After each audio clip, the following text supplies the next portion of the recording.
I am Noah, aka 122, aka Volume 122, aka VOL.122, aka your mom's evil stepsister.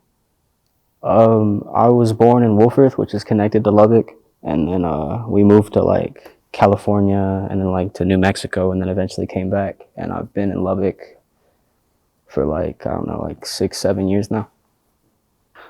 So 122 is an angel number that means like success coming towards your way, and like uh, not like being rich and famous, but like in a sense, like just like getting to the top. And then 122 was taken. It's like some like German like rock band, so I just added the VOL because like volume 122. So drugs, I'm on and off on. Like I don't do like heavy drugs, like the hallucinogenics, and then like like coke and shit. Like you should stay away from that. That's terrible for you. But like, hey man, everybody out here smoking, man. You gotta smoke some weed every now and then. Good old THC too, man. Getting lifted and gifted and higher than the ceiling, man. Ooh, it's the ultimate feeling. Oh yeah, I've been listening to music as long as I can remember. Like if you don't like music, you're like mad weird. And like I remember like being in the car singing along to like Maroon 5. I was like really big on Maroon 5 as a little kid. And then my brother's putting me onto like rap music, and Kid Cudi being one of them. And then like Chief Keef, of course, and just rap music. And I was like, man, this is good stuff. Growing up around like Tejano bands and country music. The first song, well, I mean, really, it belongs to like an album, one of Kid Cudi's albums, "Man on the Moon 1." The first time I ever heard it, it was the first time I'd ever like listened to music, not like heard it. Like I was like, 'cause, like people can hear music, but then also people can listen to music. And I was listening to the album. I just like sat down and I start to finish, and I thought it was so cool that like in my head I was picturing like this story and all the transitions, and it kind of felt like a superhero story. And I mean, now there's even like comic books about it, but no, that's just an incredible album that really inspired me to like want to make music, but like I never really like actually like got to making music. So Max Santos, we were in the 7th grade, no, 8th grade, I think, and we had the same science class, and he was like, hey man, like I make music, and it was like ass. It was like shit. Like it was terrible music. Like I was like, bro, this is like, and then like me being polite, I was like, yeah, that's cool, man. That's cool and all. But I mean, he was like showing me beats he was making, and they were completely dog shit. And he was a goofy ass dude. So, but then like we would steal beats off of like YouTube and just like freestyle over them. And we have this one song, and me and him both don't have copies of it.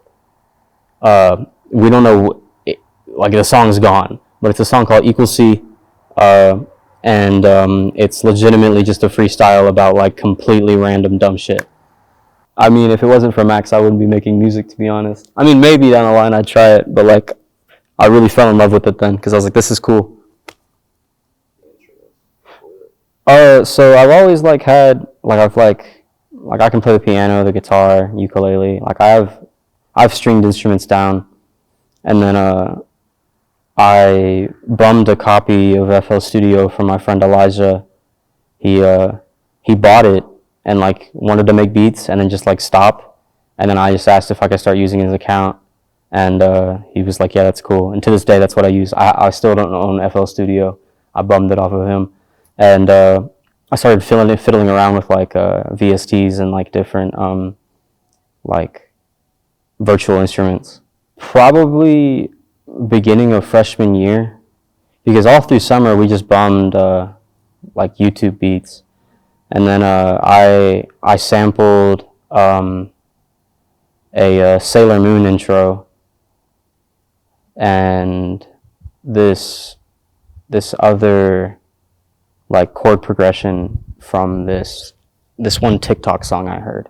I just ripped that, and then just added some like really really choppy drums on there. The beat's not great. If I can find it, I'll let you play a clip of it.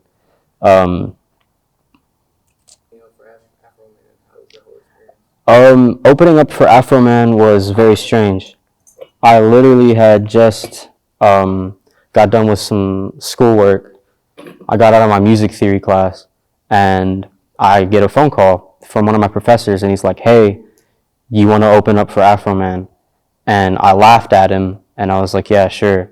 And then he's like, "Okay, I'll send you the details." Then hung up, and I was like, "Oh, okay." So he was like serious, and yeah, we got there.